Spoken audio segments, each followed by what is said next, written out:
welcome po ulit sa aking channel. Nandito po tayo sa isang bahay ng ating client. So, share ko po sa inyo ngayon kung paano po palitan itong fuse type na sinaunang box. So, ang gagawin po natin, papalitan po natin siya ng breaker na. So, ako po kasi nire-repair ko po kay client pagka nagpapagawa po sila. Mas nire-repair ko po itong Magic na brand. So, unang-una po, bakit ko siya nire-repair? Kasi maganda siyang tingnan. So, hindi siya pangit tingnan kahit na expose siya. Ayan. Kasi pag ganito pong sinauna na, hindi mo na po siya may baon kasi may kapitbahay ka na. So, maaari pag binaon mo pa siya, maaari mabutas yung pader or may tamaan ka pang ibang electrical. So, pwede mo na siyang expose. Ang maganda po dito, kahit naka-expose siya, maganda siyang tingnan. Hindi siya ganun kapangit tingnan. Okay. Pangalawa po, mas mataas po yung sensitivity niya. At saka, mas mura din siya kumpara sa iba. Okay. So, sa video po na ito, samahan nyo po ako dahil ipapakita ko po sa inyo para palitan mo yung ganitong sinaunang fuse type ng isang breaker na katulad nito. Okay. So, meron po tayo ito, yung mga breaker niya. So, doon nga po pala sa ganitong brand, kung halimbawa po kailangan mo ng 15 amperes, wala silang exactly 15 amperes. Ang meron sila 16. So, parehas lang din naman po yun. Pati po yung 60 amperes na 30. So, meron po tayong pang aircon, 30. Tapos dun sa ating outlet, yung 20 amperes. Tapos po yung sa ating ilaw, 15 amperes. Then, mamaya po, papalitan na rin natin yung mga sinaunang klase ng kanilang mga saksakan, yung mga outlet. So, ito, nandito na po lahat ng ating gamit. Then, yung po ang ating mga tools. Meron po tayong barena, wire, so lahat na po ng kailangan natin, nandito na. Then, siyempre, kailangan po meron tayong tester. Lagi po tayo may dalang tester. Pwede mo pong gamitin kung meron kang multimeter, analog, or digital, wala pong problema doon. Ang importante, meron kang tester. This time, ang tester po natin is clamp meter. Pwede mo rin kasi siyang gamitin sa voltage at saka po sa ampere rating, then pwede rin siya sa continuity test. Okay. Salamat po dun sa mga nag-subscribe na po sa aking channel, sa Cleopis TV by Kuya Elmar. Doon po sa hindi pa po nakasubscribe, please subscribe my channel. Click mo na rin po yung notification bell para ma-notify po kita kapag may bago po akong video. So, ang gawin mo lang po, panoorin mo po muna yung video. Dapat hindi po bababa sa 5 minutes. Bago mo po i-click yung like at saka po yung subscribe. Kasi kapag kinlik mo po agad yung subscribe, na hindi mo pa pinanood yung video, may spam din po yun. Sayang po. Kaya mas maganda po, tapusin mo po muna yung video para mas maganda. Sigurado hindi mawala po yung subscribe. Shoutout po dun sa mga kaibigan po namin na Ate Wina, Weng Mendelio, kina Kuya Jason, kay Triple A na kaibigan po ni Mrs. Isa po sa masulid na lagi nag-share ng aking mga post. Doon pa po sa iba, maraming salamat po. Comment lang po kayo sa aking mga video para may shoutout po kayo sa aking mga susunod na video. Comment nyo na rin po kung ano po yung video na gusto nyo pong gawin ko para sa susunod na video, yun po yung gagawin natin.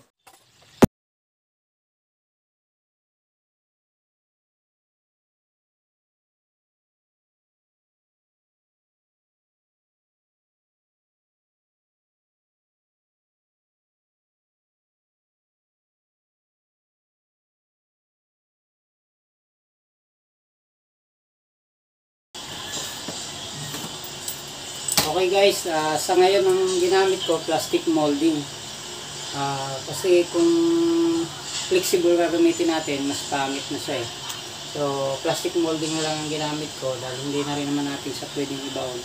Dahil may mga wiring na nakalubog dito sa semento.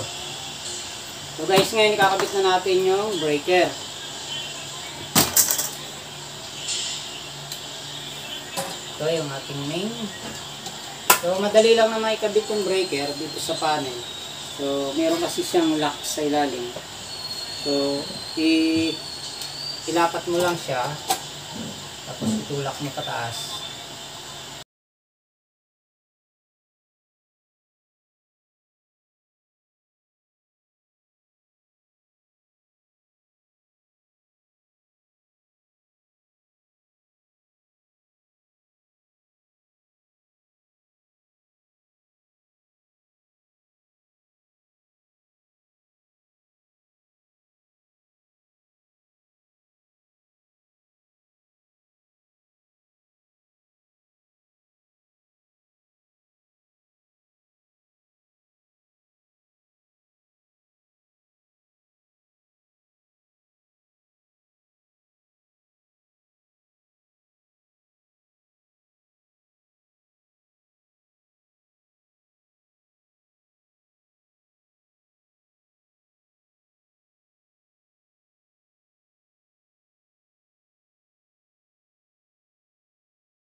So, yan guys, naikabit na natin yung panel na bago. So, na-ready na natin yung mga wiring. So, ang gagawin na lang natin ngayon, i-shutdown natin yung power para may kabit na natin siya. So, masuplayan na natin yung outlet at saka yung lighting. So, in this case, ito kasi yung mga sinaunang kabit no, na dun sa metro sa labas, walang breaker. Kaya kahit i-shutdown mo yung power dito, yung supply, may power pa yan. Kaya kailangan doble ingat. So, then bago mo ulit siya ikabit, i-tester mo ulit kung wala ng kuryente para sigurado. Okay, so yun ang gagawin natin ngayon. I-shutdown muna natin. Okay guys, so sa-shutdown natin yung power. Tapos, para masupplyan natin tong main niya. Itong main at saka itong kanyang branch. So, una shutdown muna natin. Tapos una natin kakabit yung kanyang outlet at saka yung kanyang lighting. So, ito mamaya natin ikabit kasi matatanggal at matatanggal pa rin siya. Dahil gumagalaw pa tayo dito. Okay, shutdown. Shutting down. Yan. Uy, naiwan yung sound. Kasi sira na kasi yung kanilang fuse box. Kahit i-shutdown nyo siya, baba mo yung lever, nakalapat pa rin yung kanyang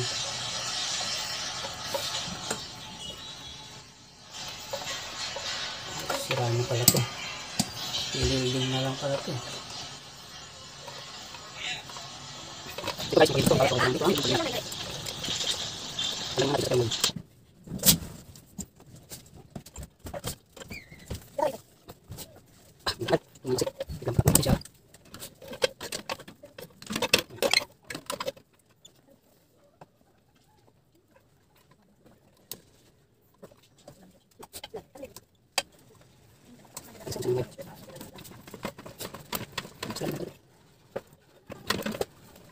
Okay, pwede natin siyang tape. Dulo, kasi sa mga kasabakal, isuot siya. Kaya maganda sa alarm. Tapos lalas mo natin sa libas. Okay, tapos yung isa man. Kali lang.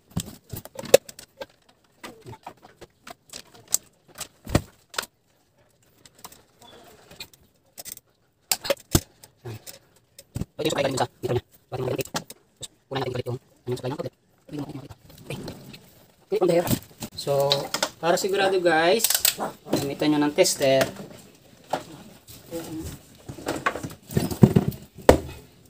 So, pag voltage ang testing ninyo, itong kulay red nandito sa B. So, tapos kung ang testingin ninyo kagaya nito, 230 volts or 220, lagay nyo siya sa mas mataas sa 220, mas maganda. Lagay nyo agad siya sa 750. Okay. Tapos testing natin ngayon kung siguradong walang power para safe. Ayan, okay, 0, 0, walang power, walang power, walang power, okay, walang power. Okay, ayun guys, ngayon bubunutin naman natin.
Ayan guys, natapos na natin i-connect siya dun sa existing wire niya. So ngayon, ito na siya, nakakabit na lahat. Then yung aircon na lang ang kulang. Tapos tatakipan na natin. Ito guys, tanggalin nyo lang yung cover niya.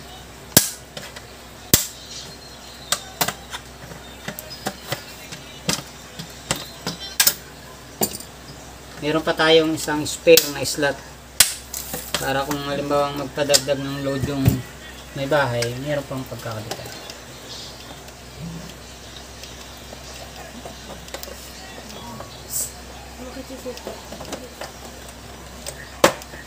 Ayan. So, mas maganda siya.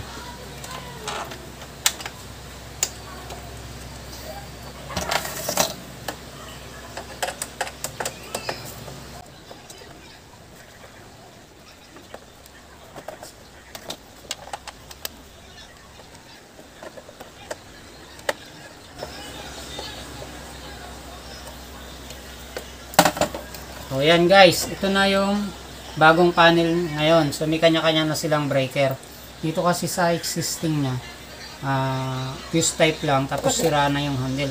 Ang problema kasi sa ganito mga fuse type, katagalan, lalo na kung hindi mo naman alam ang electrical. Diba, ikaw lang ang tao sa bahay, tapos may gagawin ka sa saksakan o kung ano, binaba mo yung lever ng fuse box mo, hindi mo alam, yung palang kanyang connector sa loob, kagaya nito, sira na pala. Kahit nakababa yung lever, tumatakbo pa yung kuryente. So, delikado siya.